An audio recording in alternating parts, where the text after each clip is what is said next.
August 19, 1965. 11:46 p.m. East 132nd Street, Harlem. The moment Bumpy Johnson stepped out of Small's Paradise nightclub, he had no idea that his life was about to be measured in minutes. 7 professional assassins were positioned in 3 separate vehicles within a 2-block radius. Each one was paid $50,000 by the Genovese crime family to ensure that Bumpy Johnson didn't see August 20th. Each one was carrying a .45 caliber handgun. Each one understood that their job was to create overwhelming firepower in a coordinated ambush that would eliminate any possibility of survival. At exactly 11:47 p.m., all 7 shooters opened fire simultaneously from 3 different angles. 42 shots in approximately 8 seconds. It was military precision. It was professional execution. It was supposed to be the end of Ellsworth Bumpy Johnson. 12 bullets found their target. Bumpy was hit in the chest twice. Both shoulders. Both arms. Both legs. His abdomen. His back. His neck. He collapsed on the sidewalk, bleeding from 12 separate wounds, his blood pressure dropping, his consciousness fading, absolutely certain he was experiencing his final moments on Earth. What happened in the next 6 hours became the most legendary retaliation in organized crime history. Because by 5:47 a.m. on August 20th, all 7 shooters were dead. 3 Genovese family captains had disappeared. The acting boss of the Genovese family was on a plane to Sicily. And the FBI, who'd been investigating both Bumpy and the Genovese family for 18 months, officially closed their investigation with a single memo that read, "Subject too dangerous to approach. Recommend surveillance only. Do not engage." This is the story of how a man survived 12 gunshot wounds and, before he'd even fully recovered consciousness, orchestrated the elimination of everyone responsible. This is the story of 6 hours that changed everything. By August 1965, Bumpy Johnson had been running Harlem for 32 years. He'd survived gang wars, prison terms, federal investigation, rival assassins. He'd built an empire that generated millions of dollars in annual revenue through numbers operations, protection rackets, and controlled drug distribution. But more importantly, Bumpy had maintained his independence. For 2 decades, Bumpy had negotiated with the Genovese family, the Gambino family, and the other mob families. He paid tribute. He respected boundaries. But he remained fundamentally independent. Harlem was his. The decisions were his. The money was his. By 1965, that independence was becoming a problem. The new generation of mob leadership didn't respect the old arrangements. They looked at Harlem and saw the single most profitable drug market in America being controlled by one black man who was now 61 years old. They thought the arrangement was outdated. They thought Harlem should be under direct mob control. They thought Bumpy should be eliminated and replaced with someone more cooperative. 3 men in particular were pushing for action: Tommy Ryan Eboli, the acting boss of the Genovese family, Anthony Salerno, a powerful Genovese captain, and Vincent Gigante, a rising star in the organization who would later become one of the most powerful mob bosses in American history. These 3 men had been meeting secretly for 4 months, planning, strategizing, trying to figure out how to remove Bumpy without starting a war that would bring unwanted federal attention. Their conclusion: assassination. Quick. Clean. Professional. Make it look like a robbery or a dispute with a rival Harlem crew. No connection to the Genovese family. No blowback. They hired 7 men. Not Italian. Not directly connected to the Genovese family in any documented way. Freelance professionals from Detroit, Chicago, and Philadelphia. Men who specialized in high-value contract killings.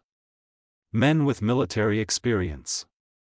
Men who understood tactics, coordination, crossfire, and escape protocols.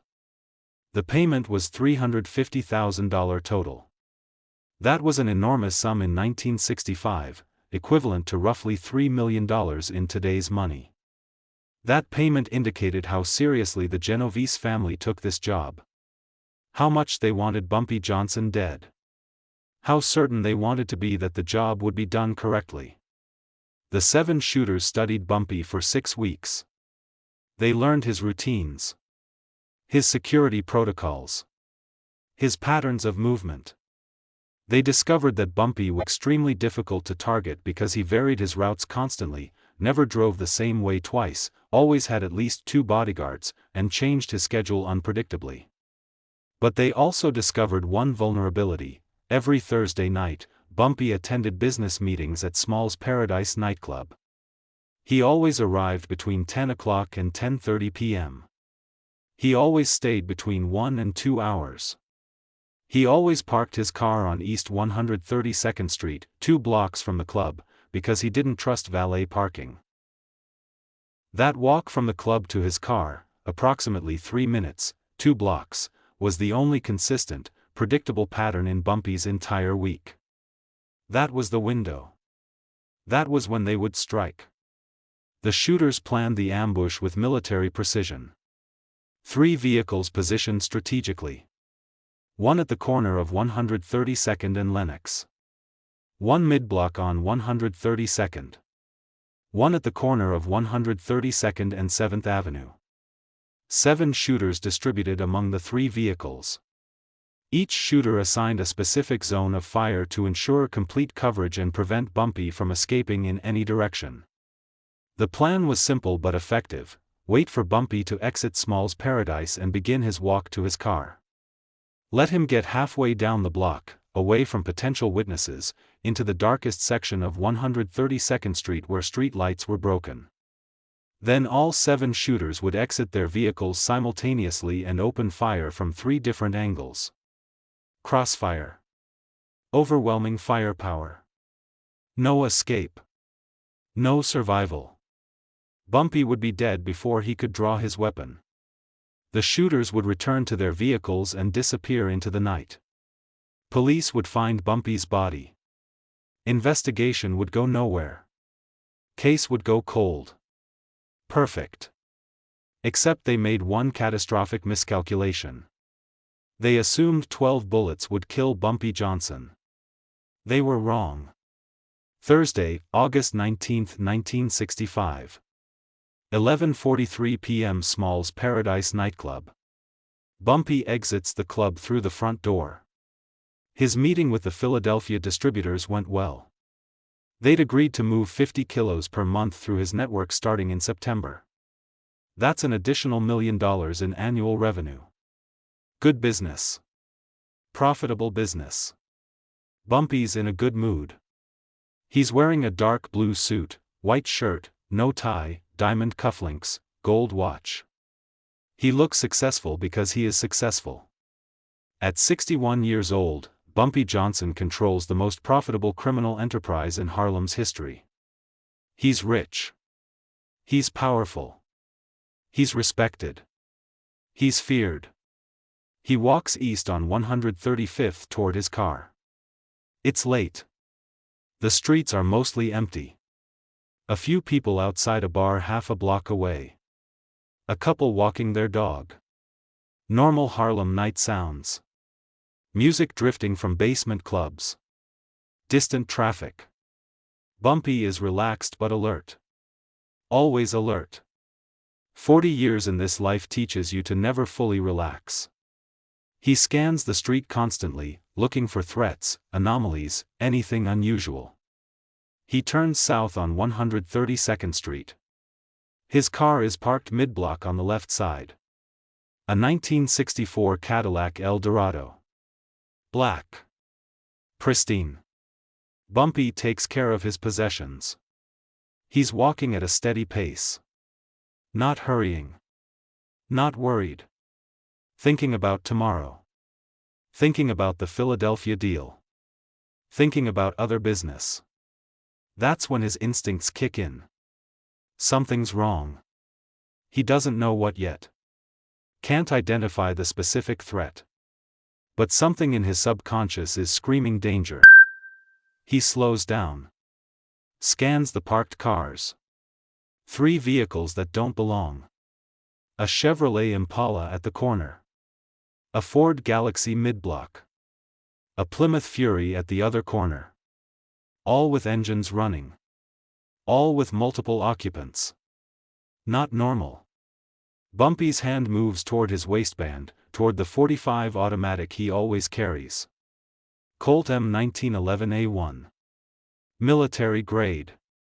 He's carried the same gun for 20 years. It's killed 14 men. Tonight, it might need to kill more. But he's too late. Too slow. The car doors open. 7 men emerge. All holding pistols. All aiming at him. Bumpy draws his weapon. Fast. Smooth. 40 years of practice. He gets off 3 rounds. Hits one shooter in the shoulder. Wounds another in the leg. But then the bullets hit him.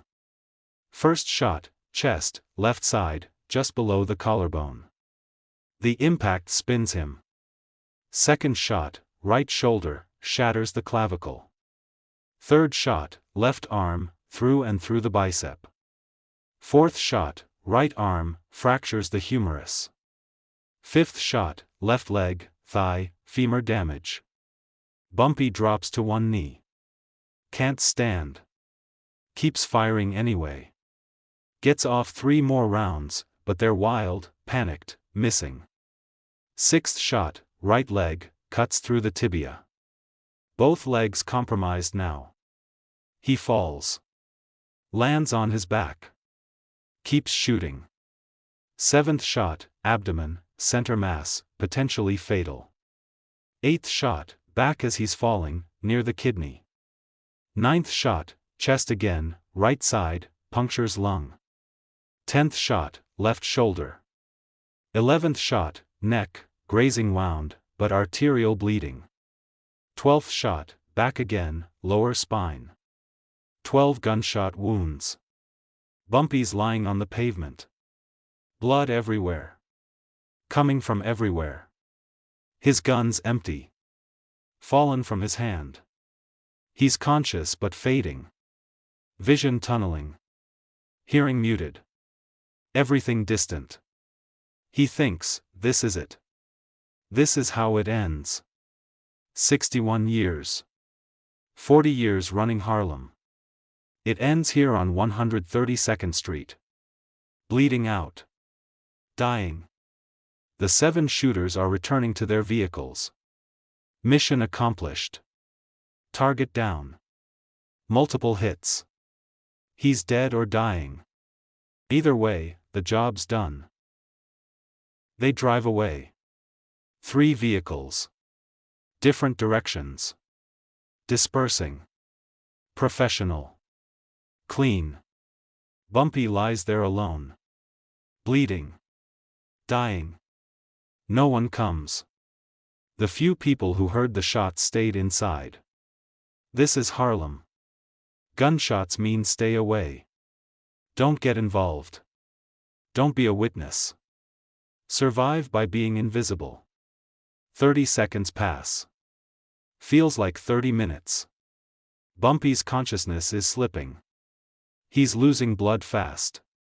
Maybe 40% of total volume already gone. His heart is racing, trying to compensate, but it's not enough. He's dying. Medical fact. 12 gunshot wounds. Massive blood loss. No immediate medical attention. Survival probability near 0. But then a car screeches to a stop. Marcus Webb, Bumpy's top lieutenant, had been following Bumpy from Small's Paradise in a separate vehicle. Standard security protocol.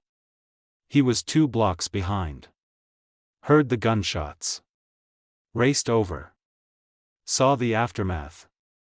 Marcus jumps out. Runs to Bumpy. Jesus Christ, Bumpy.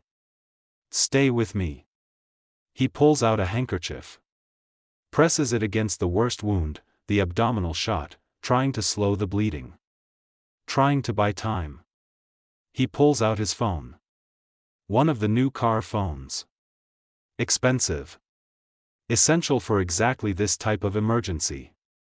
He dials Dr. Samuel Robinson. Robinson picks up almost immediately. What happened? Robinson asks. Bumpy's been shot multiple times. 12 hits at least. He's bleeding out. I'm on 132nd between Lenox and 7th. I need you here now. Not the hospital. Here. I'll be there in 8 minutes, Robinson says. Keep pressure on the wounds. Keep him conscious. Talk to him. Don't let him slip away. Marcus is talking to Bumpy. Constant stream. Stay with me. Doc's coming. You're going to be fine. Just stay conscious. Keep breathing. Don't you dare die on me. Bumpy's eyes are barely open. He can hear Marcus. Can't respond. Just bleeding. Dying. While Marcus is keeping Bumpy alive on the street, Bumpy's organization is mobilizing. Marcus had made one phone call before driving to the hospital. He'd called Jerome Patterson, Bumpy's logistics coordinator. Jerome, I need you to mobilize everyone. Bumpy was shot last night by 7 professionals hired by the Genovese family. I need every man we have ready in 1 hour. I want all 7 shooters dead by noon. I want 3 Genovese captains disappeared by tonight. Can you do it? Jerome doesn't hesitate. Consider it done. How does Jerome do it? How does word spread so fast? Because in Harlem, information moves faster than police can respond. Because Bumpy has built a network that functions without needing formal meetings or phone calls. Because every bartender, every shoe shine boy, every cab driver, every street musician knows that Bumpy is their protection. And if Bumpy is threatened, the entire neighborhood responds. By 8 a.m., Bumpy's core organization had assembled. 37 men. More than expected. Word had spread. Bumpy's lieutenant was shot 12 times. The Genovese family was responsible. Everyone wanted to participate. The arsenal was comprehensive. 23 pistols. 8 revolvers.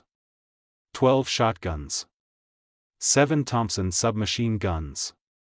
Ammunition in quantities that suggested extended engagement. This wasn't a hit. This was a war. Dr. Robinson arrived at 1 a.m. at his private medical facility. Bumpy was already on the operating table, having been transported by Marcus immediately after Robinson's arrival. Robinson had been performing off-the-book surgery for 30 years. He'd treated gunshot wounds, stab wounds, injuries that couldn't go to hospitals. He'd saved hundreds of lives. Tonight, he was trying to save the most important life of his career. He examined Bumpy. 12 separate wounds. It was catastrophic. Worse than he thought. He got Bumpy onto the operating table. Cut off his clothes. Exposed all 12 wounds. Marcus, I need blood. O negative if possible. Otherwise, whatever you can get. I need at least 6 pints. Maybe 8. Marcus made calls. Within 30 minutes, 8 men arrived. All of Bumpy's crew. All willing to donate blood. Robinson set up transfusions. Started surgery. He was 75 years old. His hands sometimes shook. But not tonight. Tonight, they were steady. Perfect. Because he understood what was at stake. Bumpy Johnson dies. Harlem erupts. War. Chaos. Hundreds dead. Robinson couldn't let that happen. He operated for 6 hours straight. Extracting bullets. Suturing blood vessels. Repairing organs. The abdominal wound hit the liver. Not fatal, but serious. The lung wound required a chest tube. The neckline missed the carotid artery by millimeters. Pure luck. The leg and arm wounds were painful but not life-threatening. The back wounds were concerning, potential spinal damage, but not immediately fatal. Robinson worked methodically. Professionally. Perfectly. By 6 a.m., Bumpy was stable. Vitals improving. Blood pressure rising. Pulse steadying. Breathing regular. He was unconscious but alive. While Robinson fought to keep Bumpy Johnson alive on the operating table, Jerome Patterson was already preparing the response. The 7 men responsible for the ambush had been identified. They were staying at a modest hotel in Queens, confident, celebrating, waiting to be paid. They believed the job was finished. They were wrong. At 8 a.m., 20 men surrounded the Galaxy Motor Inn. All exits were sealed. Entry came from the rear. The confrontation lasted less than 30 seconds. The shooters resisted briefly, but numbers and firepower made resistance meaningless. All 7 were captured alive. Jerome made the call. Bumpy had just come out of surgery. His voice was weak, but unmistakably clear. Kill them. All 7. 12 shots each. I want symmetry. Then make it public. By late morning, it was done. 84 bullets. 12 for each man, the same number that had nearly ended Bumpy's life. Their bodies were arranged on the steps of the FBI's New York field office at Federal Plaza. Notes were pinned to their chests. They shot Bumpy Johnson 12 times. This is what happens next.